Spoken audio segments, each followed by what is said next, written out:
তো বন্ধুরা বসে পড়লাম খেতে। দেখো কি খেতে দিয়েছে, এখানে ডাল রয়েছে, এখানে রয়েছে সেই ডালের বড়া, আর এখানে সেই মাছ পাতায় যেটা নারকেল চিংড়ি পাতায়। এটা হচ্ছে আমার ফেভারিট খাবার, বেশ ভালোই হয়েছে।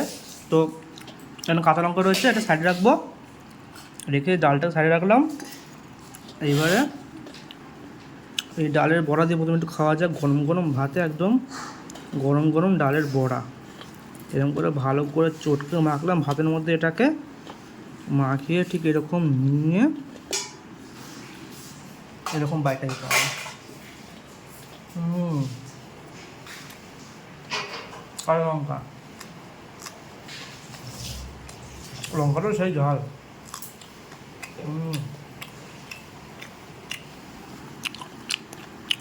শুকনো শুকনো হয়ে যাচ্ছে, তাই জন্য একটু ডাল পাঞ্চ করে নিলাম,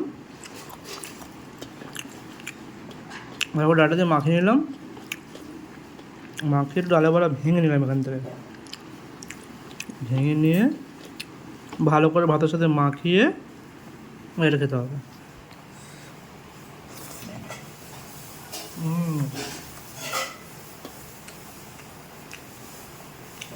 ডাল দিয়ে ডালে বড়া আবার ভাত জমে গেল। তো বন্ধুরা ডালের বাদে খাওয়া শেষ। এবার খাবো এই আসল জিনিসটা দিয়ে, যেটা হচ্ছে এই চিংড়ি মাছ আর নারকোল পাতায় বেটে।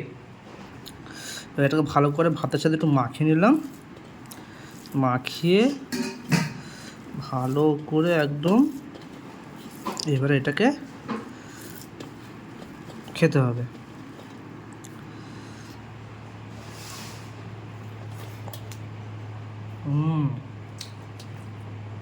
অসাধারণ, মনে হচ্ছে এটা দিয়ে পুরো ভাতটা খাওয়া যেত, ডালে বড়া লাগতো না, এতই ভালো হয়েছে এটা।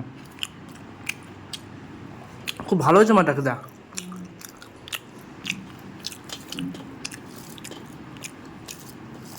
সত্যি এরকম ভাতের সাথে ঠিক জিনিসটা মাখিয়ে নিতে হবে, মাখিয়ে নিয়ে এরকম করে খেতে হবে।